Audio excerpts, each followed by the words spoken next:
Okay, we're going to talk more on our Shurley English a little bit more. We are going to start chapter 13, lesson 2. We're going to dive into our classroom practice. We're going to kind of work through it together. But there's one more piece of this puzzle that we need to put together, and that is being able to identify if a sentence is a complete sentence, which would be labeled with an S, or if it's a fragment. A fragment means that something is missing. Either the subject is missing or the predicate is missing. Excuse me. So we're going to discuss that and what that looks like. But it's very, very, very important that we understand from the get-go that all of our sentences must have a subject telling you who or what, and a predicate or the verb and telling them what they're doing or what it is doing. So we're going to dive in. We're going to look right at it. We're going to do two sentences together. And then that way we can kind of get an idea of what a sentence is and what a fragment is. So the first sentence I have is, we played in the backyard. So Elena Wilson, what kind of sentence would this be? We played in the backyard. It'd be a declarative sentence. Good, so we put a D. We played in the backyard. Okay, who or what is my sentence about?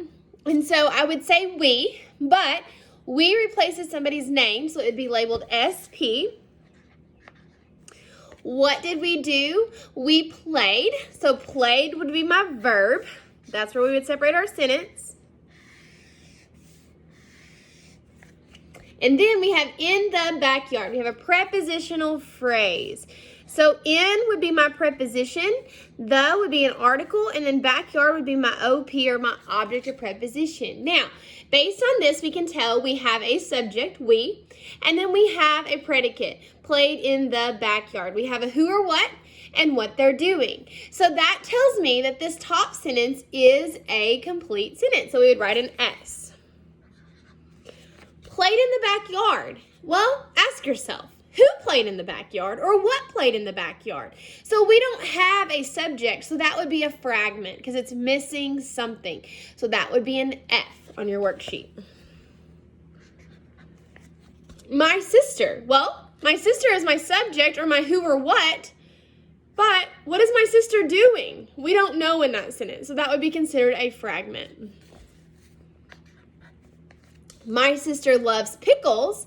Now that could be a complete sentence or a complete thought because we have my sister. It's telling me what my sister is doing. She loves pickles.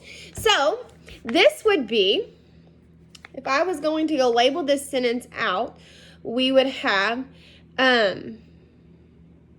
our SP would be sister.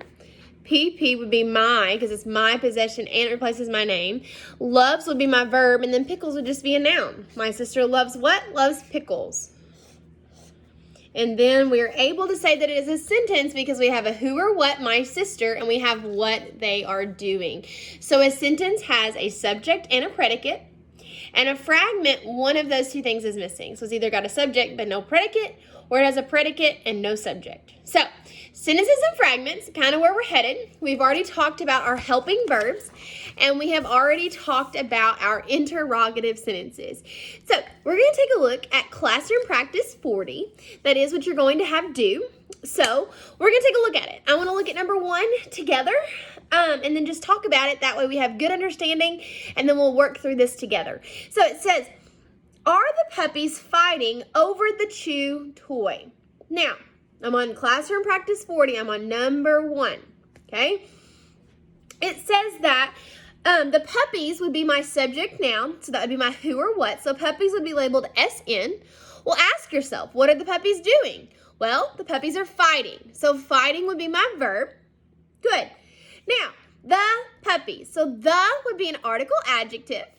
But at the beginning of our sentence, we have are, and that's going to be a helping verb if you remember that chart on 276. So are is going to be a helping verb, HV.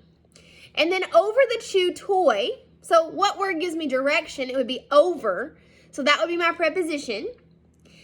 And then the toy would be my object of preposition because that's my noun at the end of the sentence that goes with the prepositional phrase. And then adjective would be chew. ADJ would be chew because it describes the kind of toy. Adjectives describe our noun. And then the in that prepositional phrase would be an A, an article. But now think to yourself, where would I separate my sentence out at? Well, in between my subject and my verb. So we would separate it in between puppies and fighting. We draw a side line, diagonal line. Now, read this sentence with me. Are the puppies fighting over the chew toy? Well, is that asking a question? Is there a question mark?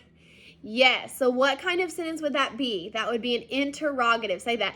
Interrogative. I-N-T. You do I-N-T. Good.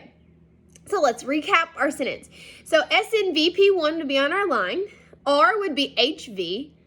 But R needs to have 2 lines underneath it because that is part of our actual predicate. It's kind of weird and kind of funky, so if it doesn't get there, it's okay. But if you do think about it, it would be 2 lines. The puppies would be underlined 1 time because that's the subject. And then our predicate would be underlined twice, fighting over the chew toy. Okay? The would be A. Puppies would be SN.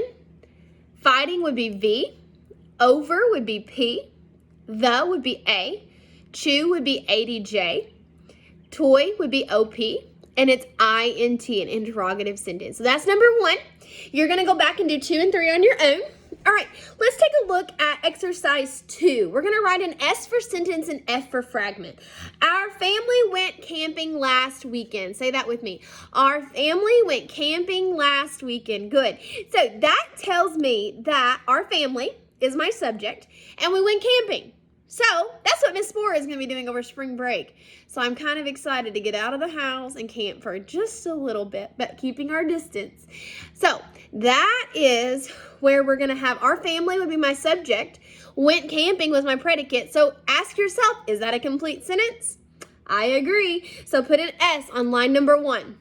On exercise 2, line number 1 would be a sentence, S. The tired baby. Well, that tells me my who or what. But what is the tired baby doing? We don't know. So that's missing a predicate. So that would be a fragment, an F. Okay? We're going to do 1 more together. Then you're going to do 4 and 5 by yourself. Blackbirds flew overhead. Well, blackbirds is my who or what. And they flew is my predicate. So those together would make a complete sentence. So number 3 is an S. Good. Okay, exercise 3, you're going to write the number in the blank to match the subject part with the predicate part. So, the students. Which one of these could go with the students? The students scampered up a tree. The students recited a poem for parents. The students needs painting. The students sails at noon. Or the students bake delicious cakes. Well, let's think about that one. What would a student do most likely? There's 2 things that it could be, but let's use the one that it would most likely be. So by recited a poem for parents, I want you to write a number 1 because that is what students would most likely be doing. Okay? And then we're going to do number 2 together. The tiny squirrel. Did it scamper up a tree, needs painting, sails at noon, or bakes a delicious cakes? I think it needs painting. I would hope you're saying, no, Miss Spore, you're crazy. Because it would be scampered up a tree. So next to scampered up a tree, you have a number 2. Next to recited a poem for parents, you have a number 1. You're going to do 3, 4, and 5 on your own. Okay, let's look at the bottom. It has 3 capital letters and 1 end mark. Listen, I can't take 2 minutes of your recess because you put a period at the end of the sentence. So, I suggest you figure out, is it a question sentence? Or is it a statement? Or does it show excitement? Listen to how I read this sentence. Does Anna know about the club meeting on Thursday afternoon? Does Anna know about the club meeting on Thursday afternoon? If you write a period on your sentence and I receive a picture from your mama's, I'm going to be sad because I'm telling you, it's not a period. Read it in your head. Make sure you know what it's asking. Okay? Oh, I just said asking. That should give you a hint. All right. Do your best work. Don't forget you have 3 capital letters, 1 end mark. Go back and complete this CR practice 40. You got it. And English is done for today. Bye-bye.